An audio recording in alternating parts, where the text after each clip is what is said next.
Hello, I'm Joel. And I'm Alex. Welcome to the Commander's Journey, the place where we discuss our favorite format of Magic, Commander, from the perspective of a new player. And an experienced one. This journey is for new Magic players interested in Commander. So we got another budget deck tech for you, right? All the budgets. And at the time of recording, we're just under 100 on this one. We're probably doing this one a little bit in advance, so this one may end up jumping a little bit past it. But as of the recording, we're just under 100.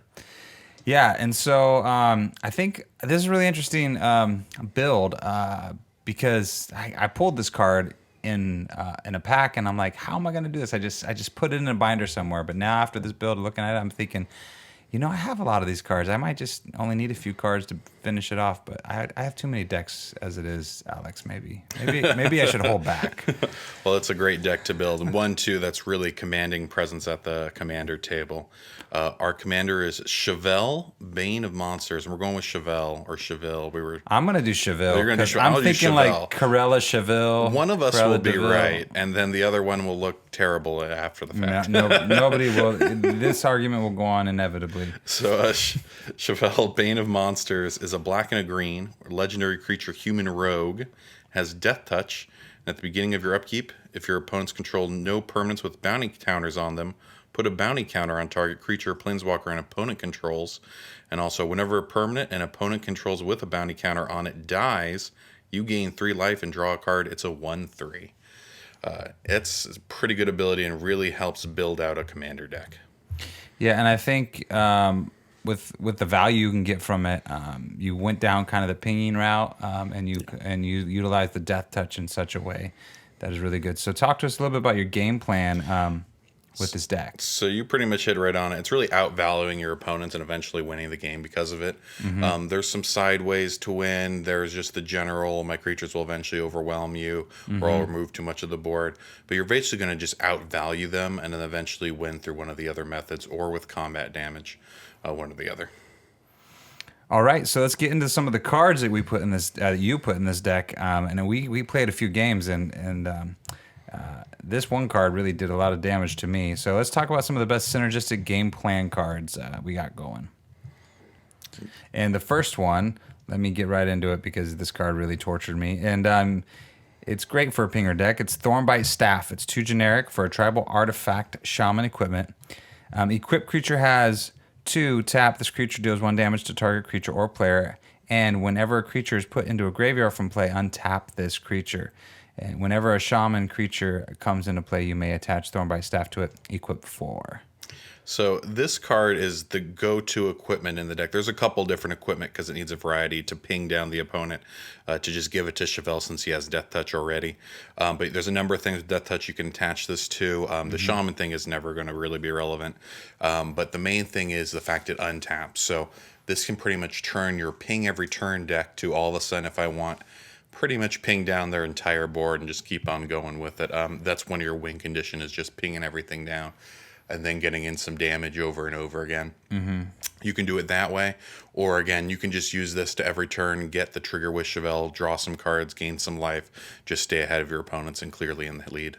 I found that to be very annoying when you were doing that. You're just like, ping you with Deathtouch, ping you with, and it was very valuable because Thornbite just kept untapping it and just kept coming back. It's one of those cards that when, like a newer player like Joel across the table looks like, goes, does it do that? That seems overpowered. That doesn't seem right.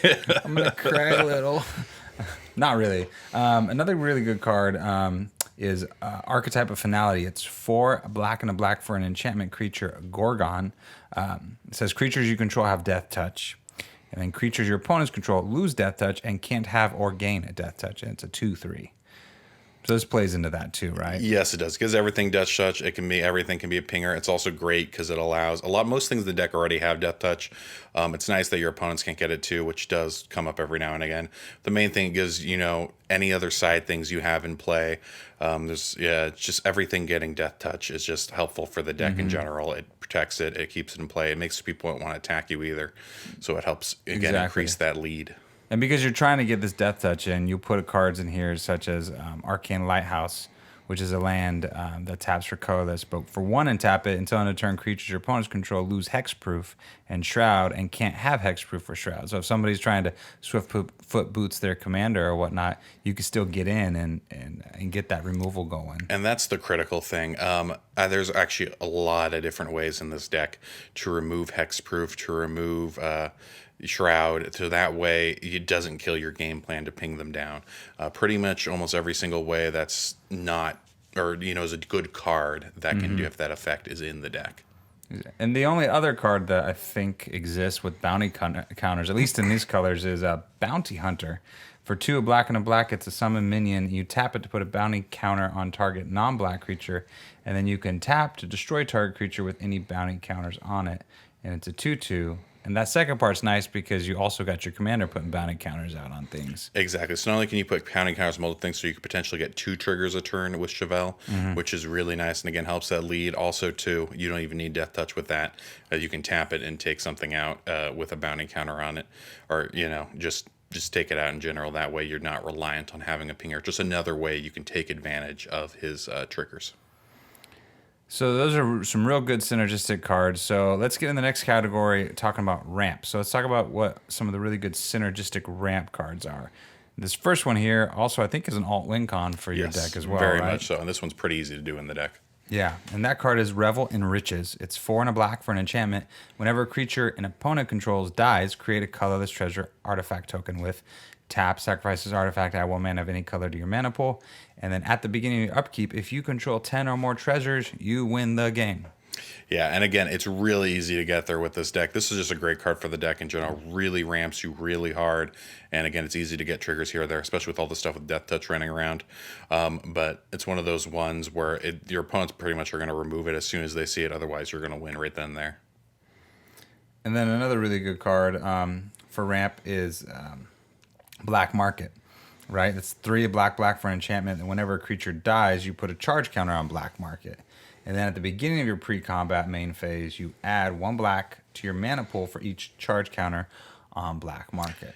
Same thing. It's definitely one of those cards that really plays into the everything dying, so more value from things dying. So not just the Chevill triggers, but all of a sudden you're making mana every turn with it, and it's just one of those things that really, again, your opponents have to remove it. And then just another really good synergistic ramp card that just fits the whole Deathtouch theme is Leyline Prowler. It's a 1, a black and a green for a creature Nightmare Beast with Deathtouch and Lifelink. Has tap, add 1 mana of any color, and it's a 2/3. And this is, again, Deathtouch has Lifelink, which is relevant for the deck too. It's just a mono tapper. It's one of those cards, really cheap, helps with the budget, and it's just a good card in general. So I think it's great we're talking about each category because finding these cards that are really synergistic with what your game plan is just makes it that much more fun to play within those categories. And ramp is very important. The next category we want to talk about is card draw. So some really good synergistic cards for the deck. One is a Harvester of Souls. It's 4 black and a black for a creature demon with Deathtouch. And whenever another non-token creature dies, you may draw a card. It's a 5/5. Yeah, and this one you'll see, of course, in a lot of black decks. Again, just works in the theme, and you get an extra card draw. And again, Chevill gives you card draw as well when things die. So you'll have a lot of natural card draw within the deck just doing its thing. But these are just additional things you can add on with it. Very synergistic.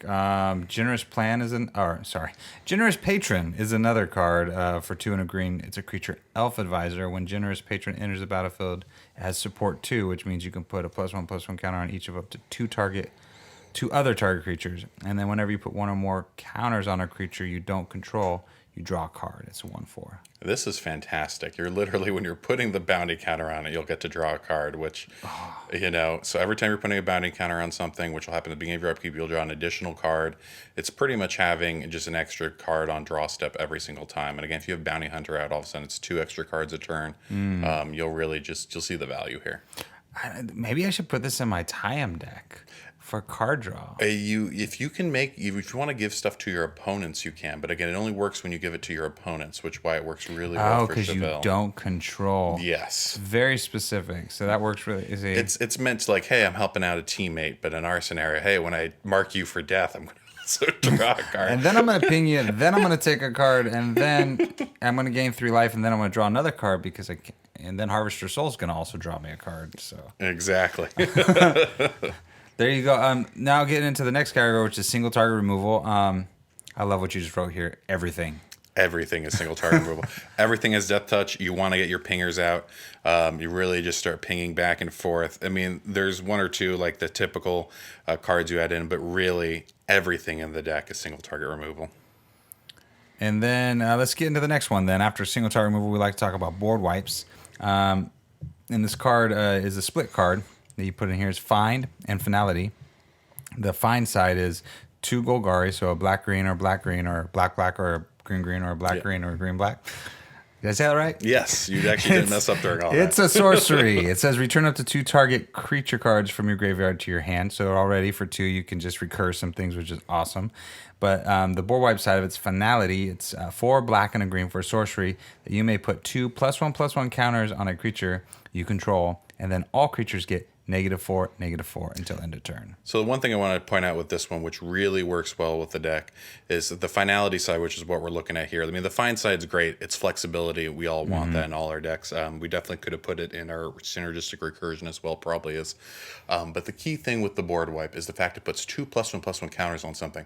So because Chevil's a 1/3, you can put that on Chevelle. It becomes 3/5 and will not get killed by the board wipe.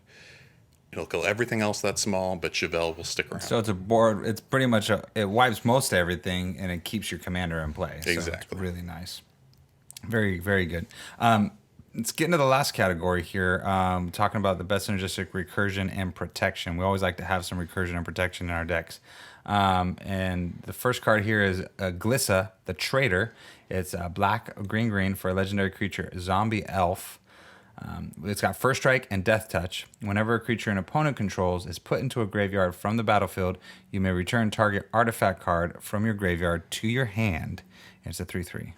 Yeah, and this one specifically, because you have so many things, you really care about your artifacts sticking around. You want to keep your pingers, your ability to ping. This will help with that. And when something dies, you'll be able to use it to bring it back. You just want to have a way to not be out of it. And again, it's a Death Toucher, which the deck desperately cares about. And then another card here, if I can get to it, is Grave Betrayal. It's 5 of black and a black for an enchantment that whenever a creature you don't control dies, return it to the battlefield under your control with an additional +1/+1 counter on it at the beginning of the next end step. That creature is a black zombie in addition to its other colors and types. This one's pretty much an alternate win con. If you have this out, once you're able to pick 2 or 3 things, all of a sudden you're really getting that value out of it. You're really all of a sudden you have basically an engine that's giving you all their creatures when you kill it. So you're getting both the Chevelle triggers and the creature on your side of the board. This really lets you go out of control snowball very fast. That's pretty nasty. Yeah, Chevill and Grave Betrayal at the same time. Ping, kill, steal. Yep. Ping, kill, and steal. I like that. That's a pretty nice combo. Then we got another card here, which is Glaring Spotlight. For 1 generic, it's an artifact. Creatures your opponents control with hexproof can be the targets of spells and abilities you control as though they didn't have hexproof, is the static. And then for 3 mana, you can sacrifice Glaring Spotlight, and creatures you control gain hexproof until end of turn and are unblockable this turn. So this is an alternate win condition. You can use it to swing with the team with, or protect your stuff in an emergency. You can use Glissa to get it back if you need it. But again, just like we need things that will remove hexproof from your opponent's side of the field, make it so you can ping them down. This is playing into that. So then you're also talking about some other win comms, right? Of course, combat damage. But then there's a card here you put in that also helps you get there, which is Sanguine Bond. Yes, Sanguine Bond too is such a great card. Yeah, I think they just printed Exquisite Blood, and there's that famous Sanguine Bond Exquisite Blood. Yes, just saw in the previews for M21. Yep. We got some stuff. Veto would also work real well in the deck. I built it before all that. I don't know what the price of that is yet. No. So it's not in the deck, but depending on what's reasonable or not, feel free to throw that in. Yeah, especially if you pull it. I always like brewing stuff up. But the Sanguine Bond is 3 black and a black for an enchantment that whenever you gain life, target opponent loses that much life. And very straightforward, very simple. And again, you get this off of Chevill. So on average, you'll at least do 3 damage to everyone per turn. But again, there's a lot of lifelink in the colors. You will get extra health, and you will all of a sudden be doing that much damage. Again, it's just one of the alternate win cons.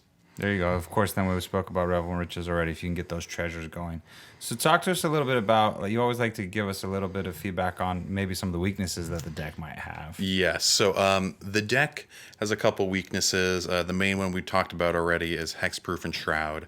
If you have Hexproof and Shroud, it makes it harder to, of course, protect or be able to ping down and get the game plan going. If they get a good Hexproof or Shrouder out there, it kind of really slows down your game plan. So if they're able to remove your things that get rid of it, or you don't draw into them, and then you're kind of stuck there. You're just in the water, or stuck in the water, and there's nowhere you can go. Same thing with artifact removal. If you cannot ping things, the deck doesn't work very well. You're trying to just search for that or get that. I did actually, for the first time, Joel, throw in a tutor into the deck. Because it needed it so badly. Is it the first time or the second time? I think this is the first time on air. I've done it in a couple decks before, but the deck really needs it. And God knows I'm not a fan of tutors, but I thought the deck really functioned better with a tutor. So that's in there. And then the other thing, too, it's a little weak, too, which some of other decks, just because of their budget, are a little weak, too, is repetitive board wipes. If you keep on wiping this stuff over and over, and the deck can come back a couple times, but after board wipe, probably number 3, you're kind of out there. And in our play group, we play more casually, so we don't usually play a ton of tutors or a bunch of like combos. We like to just draw into some fun combos and fun win cons in the way we play. So that's what this deck does. And I just found it to be very powerful. The fact that you're just doing a lot of single target removal with Chevill and with these other creatures with Deathtouch. It's really scary. It definitely is one of those ones that your play group might be like, okay, maybe that's a little too much, or they might try to metagame around it just because it's so hard to deal with. The other thing I quickly want to talk about is originally when I built this, I built a $115 version, so about $15 over the budget.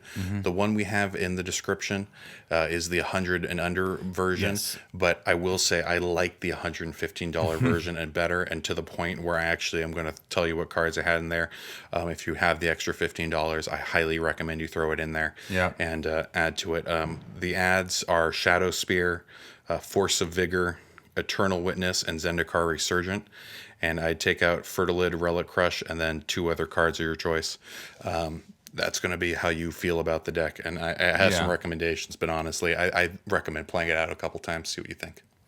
Yeah, for sure. I mean, some of those cards are going to help you get there, and especially with a card like Shadow Spear, where you can strip the hexproof and you can get in with the lifelink. You can do all sorts of stuff, which is very nice. A little side note, when we were playing and you played against the Tyam deck I was brewing, and you were brewing this. Yes. There was a little advantage. I was able to take some of your counters you put on me. Specifically and works real well against this. That's not the norm with this deck, but it did. It was a really good counter to the deck. I was surprised. That played fun. Yeah.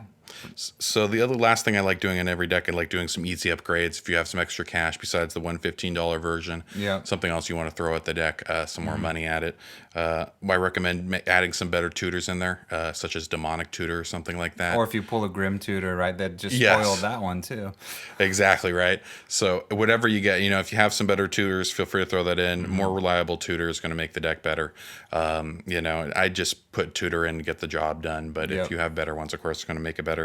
And just upgrade the mana base a little bit. This one, it was a little more on because of the good cards in it, a little more on the basic land side of things, which isn't bad. There's advantages to doing it too, but if you have something like an Overgrown Tomb or something like that helps out the deck, makes it a little more consistent or a little more powerful on the mana base. I think if you're going budget, right, having 2 colors, you can get away with doing a lot of basic lands and not have too many tap lands, because the better tap lands are the lands that you can get in not tapped, that tap for 2. They're more expensive. It will blow your budget out of the water. Unless you already have them, then just stick them in. Exactly. And it's one of those things too, right? Like there is advantages to playing basic lands. A lot of, our ramp spells that we like use basic lands. It also protects you against stuff like Blood Moons or other cards that will, punish someone for not playing basic lands. So there's advantages to it too. Exactly. Well, there you go. Cruella Chevill. It's pretty cruel. That was a terrible play on words. But anyways, this is your next deck. You might have a bunch of these cards, like I did, and then be tempted to build it. It was a lot more fun once we played it. Looking at paper, I was like, oh, this will be good. But when I played against it, I was like, damn, that thing. Especially if you can get that Thornbite staff out. You can tutor for that. Drop that on top of Chevill. Oh my God, it gets You going. generally want a tutor for the artifact tappers. That's the main reason And why I there's put the tutor in the deck too. and there's a few. You have a few different artifacts that help you do this pinging effect. So yeah, take a look at the deck tech. You can see it linked below, and then we'll also have a link to through TCG Player for the deck, or just use our affiliate link if you want to purchase it or buy any of the cards for this deck. That really does help and support us and local game stores across the country. So that's always a good thing. We appreciate everyone. Subscribe, and yeah, I hope you enjoy the deck. Yep, go out there and ping with some Death Touch. See ya.